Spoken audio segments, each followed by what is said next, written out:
Good morning students. हमारा chapter number 2 चल रहा था, ए विजिट टू अंगकोर वाट। यह एक टेम्पल है जो कि खमेर साम्राज्य, खमेर एम्पायर के द्वारा क्या किया गया था, ये बनवाया गया था। तो हम लोग इसके बारे में स्टडी कर रहे थे कि ऐसा क्या हुआ था कि जिसकी वजह से जो अंकोर सिटी है वो अचानक से क्या हो गई थी, खाली हो गई थी। इसके बारे में अभी तक कोई भी एग्जैक्ट रीजन, तो जो बिल्कुल सही रीजन, सही कारण का पता कोई भी नहीं लगा पाया है। सभी लोग ऐसा सोचते हैं, कुछ लोग ऐसा विश्वास करते हैं कि जब रूलर्स क्या हुआ था कि कुछ उन पर जब बैटल युद्ध हो गया था, अनफॉर्चुनेट बैटल, उन पर जब दुर्भाग्यपूर्ण रूप से एक युद्ध हुआ था, तो उस युद्ध में बहुत से क्या हुए थे, रूलर्स अपना उस कंट्री को छोड़कर भाग गए थे। यहाँ तक हम लोगों ने पढ़ लिया था। इसके आगे देखिए क्या है इसकी story. The rest slaves who had spent their lives through so many generations to erect these massive buildings, जो कुछ थोड़े बहुत क्या रह गए थे, कुछ तो क्या हो गए थे, कुछ रूलर्स तो भाग गए थे और बेचारे थोड़े बहुत लोग क्या बनकर रह गए थे, वहां के स्लेव मतलब गुलाम बनकर रह गए थे। तो द रेस्ट का मतलब क्या होता है, WRETCHED, इसका मतलब होता है बेचारे। एंड स्लेव मतलब गुलाम। जो वहां के जो रूलर्स थे वो तो कंट्री को छोड़कर भाग गए थे और बेचारे जो गरीब लोग थे वो क्या हो गए थे, वहां पर उन लोगों के, जिन लोगों ने उन पर हमला किया था, युद्ध किया था, उन लोगों के क्या बन गए थे, गुलाम बन गए थे। और उन बेचारे गुलाम लोगों ने अपना जो जीवन है, अपने जो बहुत सालों है या एक तरह से उनकी बहुत सारी जनरेशन, पीढ़ियां हैं, उन्होंने किस में बिताई थी, to erect these massive buildings, इन बड़ी बड़ी बिल्डिंगों को खड़ा करने में।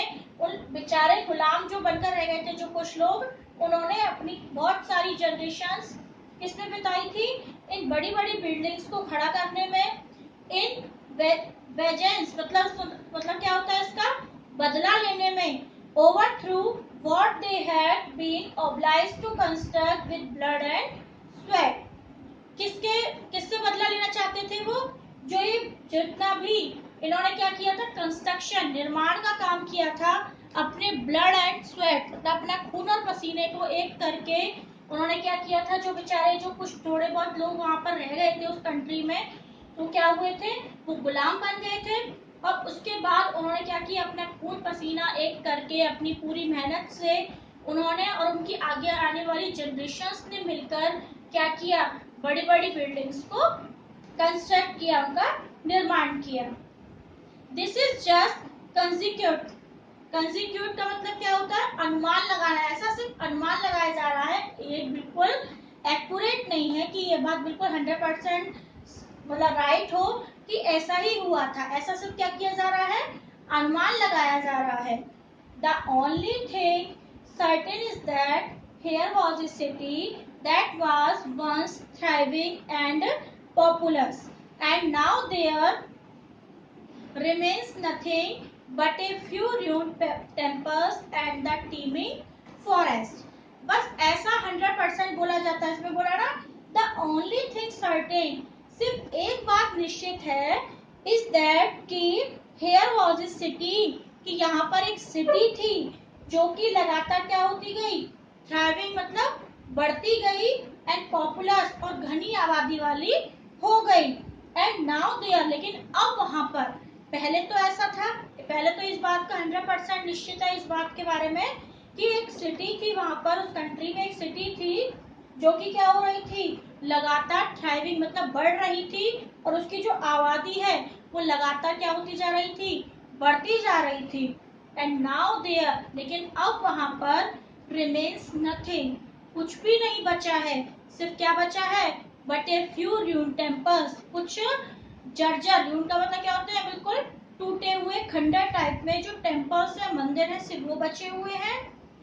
एंड द टीमिंग फॉरेस्ट, और पूरी जो सिटी है वो किससे भरी हुई है, फॉरेस्ट, जंगल से भरी हुई है। Is it clear. और वह सिटी कौन सी है, अंगकोर, जिसमें क्या बना हुआ है, अंगकोर वाट नाम का एक टेम्पल बना हुआ है। तो आपको क्लियर हुआ यहाँ तक? आगे देखिए, the houses were of would, वहां के जो घर हैं वो किससे बने हुए हैं, वुड, लकड़ी से बने हुए हैं। Surrounded by their little compounds and it would not have taken long for them to decay, और जो वो लकड़ी से बने हुए हैं और उनका जो चारों ओर का जो हिस्सा है, surrounded by their little compounds, उनके चारों ओर बहुत ही कम क्या लगाया गया, कंपाउंड, एक तरह से मिक्सचर लगाया गया है। And it would not have taken long for them to decay, और इनको डिके का मतलब क्या होता है, खत्म करना, नष्ट करना, एक तरह से सड़ाना, एक तरह से सब, इसको डिके का मतलब होता है।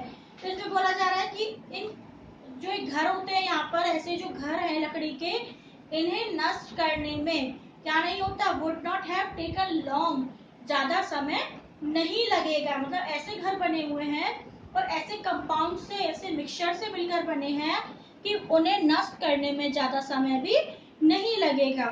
The jungle held in check for a while by the business of man flowed back an irresistible green sea upon the scene of this futile activity.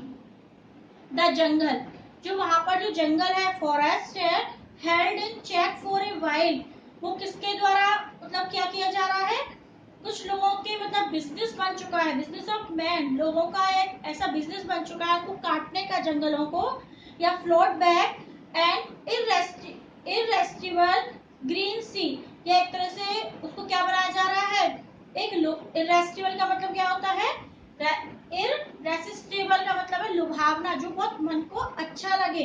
ऐसी ग्रीन सी क्या की जा रही है, वहां पर डेवलप की जा रही है। Upon the scene of this futile activity, इस upon the scene of this futile activity, इसका मतलब क्या है कि वहां पर जो एक तरह से कि व्यर्थ एक्टिविटी की जा रही है। फ्यूटाइल का मतलब क्या होता है, व्यर्थ, वेस्ट में जो एक्टिविटीज की जा रही है, ये सभी क्या है, वहां पर किसके द्वारा की जा रही है, बिजनेस ऑफ मैन, मतलब वहां के लोगों का जो बिजनेस है उन लोगों के द्वारा किया जा रहा है। At the end of the 13th century, जब 13th सेंचुरी का क्या हुआ था, एंड हुआ था, it was one of the great cities of the east. It was किसके बारे में बोला गया, ये कौन सी सिटी के बारे में बोला गया है, अंगकोर नाम की सिटी के बारे में बोला गया कि यह ईस्ट की बहुत बड़ी बड़ी सिटियों में से एक मानी जाती थी। 200 years later, 200 साल पहले, it was the resort of wild beast, beast का मतलब क्या होता है, जानवर, एनिमल, वाइल्ड मतलब जंगली। तो इसमें क्या हुआ, 200 साल पहले इसे जंगली जानवरों का रिसोर्ट बोलते हैं ना, रिसोर्ट या फिर तरह से जहाँ पर जब मोस्टली जंगली जानवर रहते हैं, वो उसके लिए क्या किया जाता था, इसको जाना जाता था। Is it clear student? आगे देखिए, Angkor Wat is placed due east and west, and the sun rises directly behind the 5 towers that surmount it. Angkor Wat कहाँ पर स्थित है, placed due east and west, east और west दिशा में स्थित है। And the sun rises directly, और जो सूर्य उदय होता है वो बिल्कुल सीधा कहाँ पड़ता है, अंगकोर वाट नाम के टेम्पल पर उसकी क्या पड़ती हैं, किरणें पड़ती हैं, रेस पड़ती हैं। Behind the 5 towers that surmount it, और इसी के जस्ट पीछे क्या है, एक 5 टावर्स मतलब 5 टावर्स का एक तरह से कुछ बना हुआ है, 5 टावर बने हुए हैं, जिसमें क्या है, दैट सरमाउंट इट, जो कि उसके ऊपर क्या होता है, ऊपर चढ़ जाता है। जब सूर्य उदय होता है तो सूर्योदय कहाँ से होता है, इस मंदिर के जस्ट पीछे क्या बना हुआ है, 5 टावर बना हुआ है। 5 टावर्स के जस्ट पीछे से होता हुआ क्या निकलता है, सूर्य उदय होता है, और उसकी किरणें कहाँ पड़ती है, सीधी अंगकोर वाट टेम्पल पर पड़ती हैं।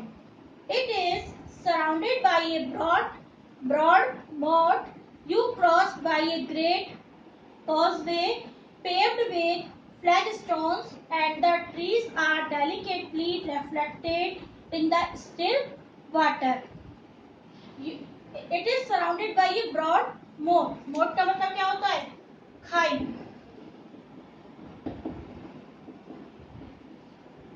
यह जो मंदिर है अंगकोर वाट, ये किससे घिरा हुआ है? अपनी चारों तरफ से ब्रॉड मॉट, बहुत ही गहरी खाई से घिरा हुआ है।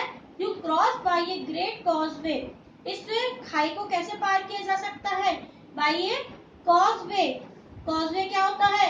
पुल की जो सड़क होती है, जब किसी चीज के ऊपर क्या बना दिया जाता है? ब्रिज बना दिया जाता है। ब्रिज के ऊपर की जो क्या जाती है? सड़क होती है, उसे बोला जाता है कॉजवे। तो इस खाई को कॉजवे के द्वारा पुल की सड़क से क्या किया जा सकता है? क्रॉस किया जा सकता है, पार किया जा सकता है।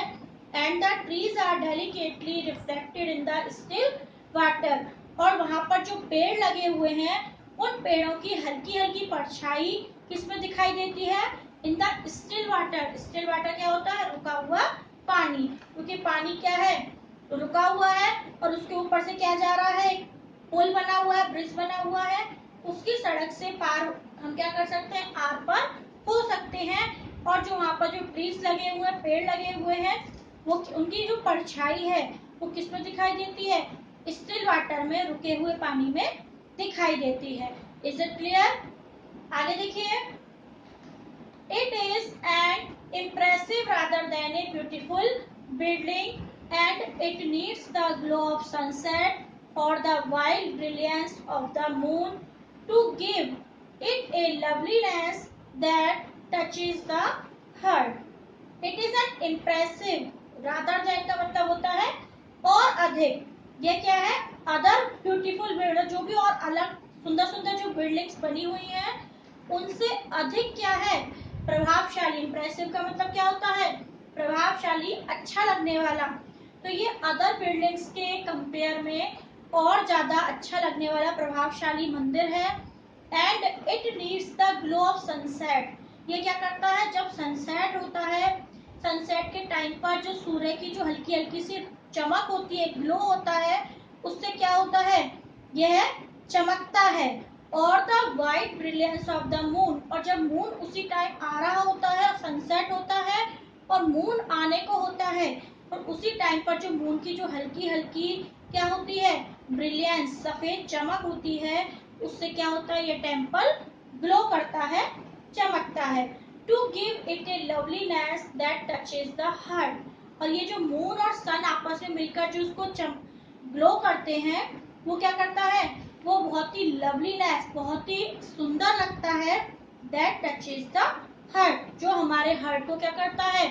जो देखने वाले जो वहां पर लोग होते हैं, ट्रेवलर्स होते हैं, कुछ जो भी घूमने के लिए वहां पर आते हैं, उन सभी के हार्ट को क्या करता है? टच करता है। तो यहाँ पर हमारा अंकोर वाट जो टेम्पल है, इसकी जो ब्यूटी है, इसके बारे में एक्सप्लेनेशन दिया जा रहा है। बाकी का रिमेनिंग नेक्स्ट क्लास में पढ़ेंगे।